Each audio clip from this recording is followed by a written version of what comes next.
Devaswom board പ്രസിഡന്റും CPM നേതാവുമായ പത്മകുമാർ, ഇന്നിപ്പോൾ MV ഗോവിന്ദൻ സംസ്ഥാന സെക്രട്ടറി പറഞ്ഞത് അത് AI-യിലൂടെ മാധ്യമങ്ങൾ കൃത്രിമമായി സൃഷ്ടിച്ചതാണ് എന്നാണ്. എന്നാലും തന്റെ ഒരു തൊലിക്കെട്ടി നമുക്കെന്തായാലും ഉറപ്പാണ്, ഞങ്ങളുടെ പ്രതിനിധികൾ കളവ് പറയില്ല. ക്യാമറയിൽ കാണിച്ചതും മുഖ്യമന്ത്രിയുടെ ഉദ്ഘാടന സെഷനിൽ മാത്രമായിരുന്നു ഏതാണ്ട് മുക്കാൽ പങ്കെങ്കിലും വേദി പന്തൽ നിറഞ്ഞിരുന്നത്. പിന്നീടുള്ള സെഷനുകളിൽ തീർത്തും ശുഷ്കമായിരുന്നു പങ്കാളിത്തം. അങ്ങനെ പറയരുത്, പിന്നെ എങ്ങനെ പറയണം?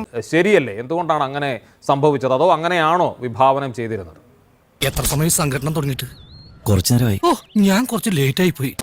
അതല്ല, ഈ ആഗോള അയ്യപ്പ സംഗമം ഇന്നലെ നടന്നതിന് ശേഷം ഇത്രയേറെ ചർച്ച ഉയർന്നു വന്നിട്ടുണ്ടെങ്കിൽ ആ ചർച്ച ഉയർന്നു വന്നത് തന്നെയാണ് അതിൻ്റെ വിജയമായി ഞാൻ കാണുന്നത്. പറയുന്ന നിനക്കില്ലേലും കേൾക്കുന്ന എനിക്കില്ലടാ ഒരു ചളുപ്പ്. ഇപ്പം ഇന്നലെ ഞാൻ അവിടെ ഉണ്ടായിരുന്നല്ലോ. ആകെ 4600 ചില്ലുവാനം ആളുകളാണ് ആ പരിപാടിയിൽ പങ്കെടുത്തിട്ടുള്ളത്. അത്രയും വേണോ? ലോകത്തിൻ്റെ വിവിധ ഭാഗങ്ങളിൽ നിന്നും അതിലാളുകൾ പങ്കെടുത്തിട്ടുണ്ട്. അയ്യൻ്റെ മോനെ.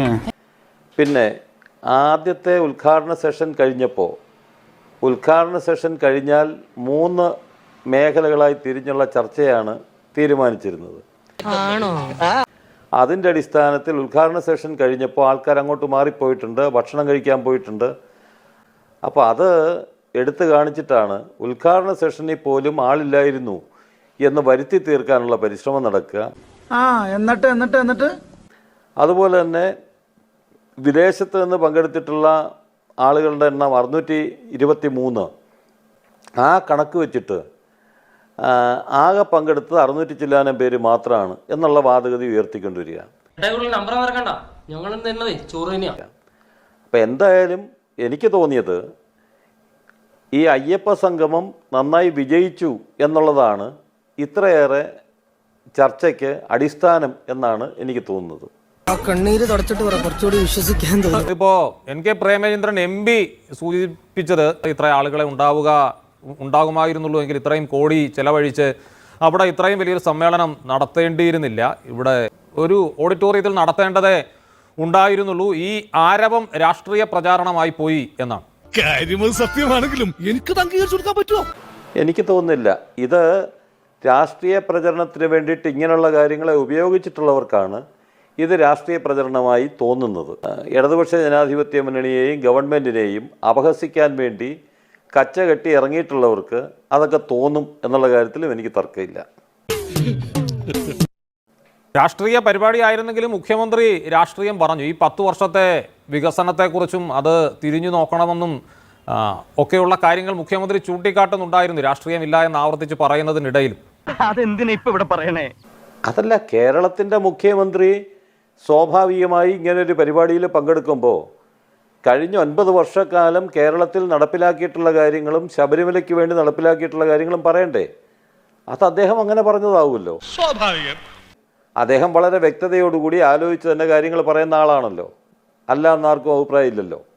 എന്തോ എങ്ങനെ ശ്രീ പത്മകുമാറിനായതുകൊണ്ട് പറയാൻ കഴിയും. പത്മകുമാർ വല്ലാതെ വിമർശിക്കപ്പെട്ടിരുന്നു സ്ത്രീ പ്രവേശനവുമായി ബന്ധപ്പെട്ട സുപ്രീം കോടതി വിധി വന്ന കാലത്ത്. അന്ന് അങ്ങനെ ഒരു നിലപാട് സ്വീകരിച്ചതുകൊണ്ട് രാഷ്ട്രീയ ജീവിതത്തിൽ എന്തെങ്കിലും നഷ്ടമുണ്ടായതായി തോന്നുന്നുണ്ടോ?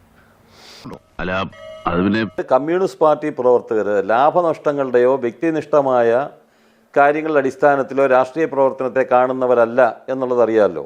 താൻ പോയി വല്ല സ്കൂൾ മാഷന്മാരോടും പറയാൻ, ചിലപ്പോൾ അവർ വിശ്വസിച്ചോളൂ.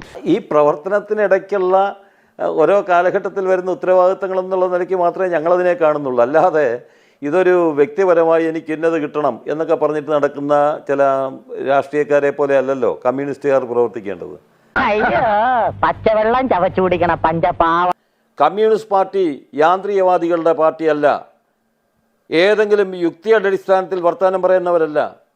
കമ്മ്യൂണിസ്റ്റ് പാർട്ടി വൈരുദ്ധ്യാത്മകവും ചരിത്രപരവുമായിട്ടുള്ള ഭൗതികവാദത്തിൻ്റെ അടിസ്ഥാനത്തിൽ പ്രവർത്തിക്കുന്ന പാർട്ടിയാണ്. ഇന്ത്യക്കകത്ത് BJPക്കെതിരായി ബദൽ രാഷ്ട്രീയം ഉയർത്തിക്കൊണ്ടുവരാൻ കഴിയുന്നത് ഇടതുപക്ഷ പ്രസ്ഥാനങ്ങൾക്കാണ്. അക്കാര്യത്തിൽ ഒരു സംശയവും വേണ്ട. നിനക്കതൊക്കെ എങ്ങനെയാ സാധിക്കുന്നത്? കഴിഞ്ഞ കാലഘട്ടത്തിൽ ഹിന്ദുത്വ അജണ്ടയ്ക്കെതിരായി, ജാതി രാഷ്ട്രീയത്തിനെതിരായി, വർഗീയതയ്ക്കെതിരായി, ഫാസിസത്തിനെതിരായി ഏറ്റവും ശക്തമായ നിലപാട് സ്വീകരിക്കുന്നതിൽ ഇന്ത്യയിൽ തന്നെ ഒന്നാമത് നിലപാട് സ്വീകരിക്കുന്ന ആളല്ലേ സഖാവ് പിണറായി വിജയൻ? എന്താ കുഴപ്പം? വായുനൂലും പറഞ്ഞാണ്ടല്ലോ. പ്രമോദ് മുഴങ്കര RSSനെതിരെ സംഘപരിവാർ അജണ്ടയ്ക്കെതിരെ നിരന്തരം പോരാട്ടം നടത്തുന്ന പിണറായി വിജയനെ അയ്യപ്പ സംഗമം സാഹചര്യത്തിൽ നിന്ന് അടർത്തി മാറ്റി നിങ്ങൾ വിമർശിക്കാൻ ഉപയോഗിക്കുന്നു എന്നാണ് ശ്രീ പത്മകുമാർ പറഞ്ഞത്. അങ്ങനെയാണ് യോഗി ആദിത്യനാഥിന്റെ കവറിംഗ് ലെറ്ററും പൊക്കിപ്പിടിച്ചാണ് ഫാഷിസത്തിനെതിരെയും ഹിന്ദുത്വ രാഷ്ട്രീയത്തിനെതിരെയും സംഘപരിവാറിനെതിരെയുമുള്ള വലിയ ഈ ഭയങ്കരമായ പിണറായി പോരാട്ടമെന്ന് ഞങ്ങൾ അറിയാൻ വൈകിപ്പോയി. അതുകൊണ്ട് അത് വിശ്വസിക്കുകയും വാഴ്ത്തുപാട്ട് പാടുകയും ചെയ്യുന്നതുകൊണ്ട് ഗുണഭോക്താക്കളായിട്ടുള്ള കുറച്ച് പേരുണ്ടായിരിക്കാം. ഇവിടുത്തെ തിരുവിതാംകൂർ ദേവസ്വം ബോർഡിന്റെ മുൻ പ്രസിഡന്റിന് അത്തരത്തിലുള്ള പല കാര്യങ്ങളുണ്ടായിരിക്കാം. ഈ പറഞ്ഞതിന് വേറൊരർത്ഥം ഇല്ലേ? ഏയ്, അങ്ങനെ പ്രത്യേകിച്ച് അർത്ഥമൊന്നുമില്ല. സംഘപരിവാറിന്റെ ഹിന്ദുത്വ രാഷ്ട്രീയത്തെ സ്വാഭാവികവൽക്കരിക്കുകയും കേരളത്തിന്റെ രാഷ്ട്രീയ സാമൂഹ്യ ശരീരത്തിലേക്ക് ഹിന്ദുത്വ രാഷ്ട്രീയത്തെ കെട്ടിയെഴുന്നള്ളിക്കുകയും ചെയ്യുന്ന പരിപാടിക്ക് ഒരു മാർക്സിസ്റ്റ് ആണ് എന്നുള്ള കപടനാടകമാടിക്കൊണ്ട് പിണറായി വിജയൻ ചെയ്യുന്നതെന്നുള്ളത് വിളിച്ചു പറയുന്നതിന് ഞങ്ങൾക്ക് പ്രത്യേകിച്ച് ഭയമൊന്നുമില്ല. ഇവൻ ശരിയല്ല. അവനല്ല ശരിയല്ലാത്തത് നീയാ. NV ബാലകൃഷ്ണൻ, പുറത്തു നിന്ന് നോക്ക് കാണുന്ന ആളുകളെ സംബന്ധിച്ചിടത്തോളം നാടായ നാടൊക്കെ നടന്ന് പ്രസംഗിക്കുന്നു, നവോത്ഥാനത്തെക്കുറിച്ച് പറയുന്നു, സമിതി ഉണ്ടാക്കുന്നു, മതിൽ കെട്ടുന്നു, പിന്നീട് അതിന് നേർ വിപരീതമായത് കുറച്ചു കാലം കഴിയുമ്പോൾ പ്രവർത്തിക്കുന്നു. കുറഞ്ഞ പക്ഷം അന്ന് ഞങ്ങൾക്ക് തെറ്റുപറ്റി, ഞങ്ങൾ യഥാർത്ഥത്തിൽ വിശ്വാസികൾക്കൊപ്പം എന്നല്ല വിശ്വാസത്തിനൊപ്പമാണ് എന്ന് പറഞ്ഞിട്ട് വേണ്ട ജനങ്ങളെ അഭിമുഖീകരിക്കാൻ. മിനിമം സത്യസന്ധതയെങ്കിലും കാണിക്കേണ്ട ഇടതുപക്ഷം എന്ന് പറയുമ്പോൾ അബ്ജോദ്, അത്തരത്തിൽ എന്തെങ്കിലും സത്യസന്ധത ഇടതുപക്ഷത്തു നിന്നോ ഇനി പൊതുവായി നമ്മുടെ കക്ഷി രാഷ്ട്രീയ നേതാക്കളിൽ നിന്നോ നമുക്ക് പ്രതീക്ഷിക്കാവുന്ന ഒരു സാമൂഹ്യ രാഷ്ട്രീയ സാഹചര്യമല്ല ഇപ്പം നാട്ടിലുള്ളതെന്ന് കരുതുന്ന ഒരാളാണ് ഞാൻ. 100% ഞാൻ യോജിക്കുന്നു.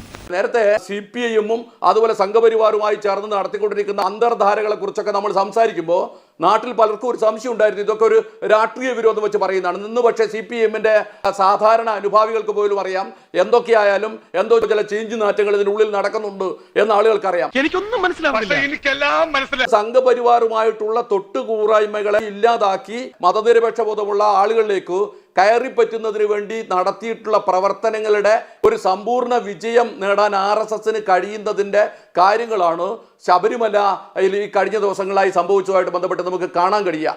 കാര്യങ്ങളൊക്കെ കൈവിട്ട് പോയല്ലോ തിരുവട്ടമാ. അതിന്റെ കാർമ്മികത്വം വഹിക്കുന്ന ഒരാളാണ് പിണറായി വിജയൻ എന്ന കാര്യത്തിൽ യാതൊരു സംശയവും ആർക്കും ഇപ്പോൾ ഇനി ഉണ്ടാവേണ്ട കാര്യമില്ല. പത്മകുമാറിന്റെ ഒരു സുഹൃത്താണ്. ഞങ്ങൾ ഒന്നിച്ച് ഡിവൈഎഫ്ഐയുടെ സംസ്ഥാന സമിതിയിലും അതുപോലെ തന്നെ കാസർഗോഡ് മുതൽ തിരുവനന്തപുരം വരെയുള്ള ഡിവൈഎഫ്ഐയുടെ ജാഥയിലൊക്കെ ഒന്നിച്ച് നടന്നവരാണ്. പക്ഷേ അദ്ദേഹത്തിന്റെ വാക്ക് കേൾക്കുമ്പോൾ എനിക്ക് വലിയ സഹതാപം തോന്നുന്നുണ്ട്. അവമാനിക്കരുത്. സ്ഥിരമായി വെക്കുന്ന ഒരു പെട്ടിപ്പാട്ട് പോലെ ഈ ഉന്നയിച്ച പ്രശ്നങ്ങളുമായിട്ട് യാതൊരു ബന്ധവും ഇല്ലാത്ത കുറെ കാര്യങ്ങൾ അദ്ദേഹം ഇവിടെ അങ്ങ് എഴുന്നള്ളിക്കുകയാണ്. അദ്ദേഹം കേരളത്തിൽ നടന്ന ഭൂപരിഷ്കരണത്തെ കുറിച്ച് നവോത്ഥാനത്തിനെ കുറിച്ചൊക്കെ പറയുകയാണ്. അതൊന്നിനെ കുറിച്ച് ഒന്നും അല്ലല്ലോ അഭിപ്രായ വ്യത്യാസം. ആ നവോത്ഥാനത്തിന്റെയും ഒക്കെ കമ്മ്യൂണിസ്റ്റ് പ്രസ്ഥാനത്തിന്റെ പാരമ്പര്യങ്ങൾ ഇപ്പം കളഞ്ഞു കുളിക്കുന്നതിനെ കുറിച്ചാണ്.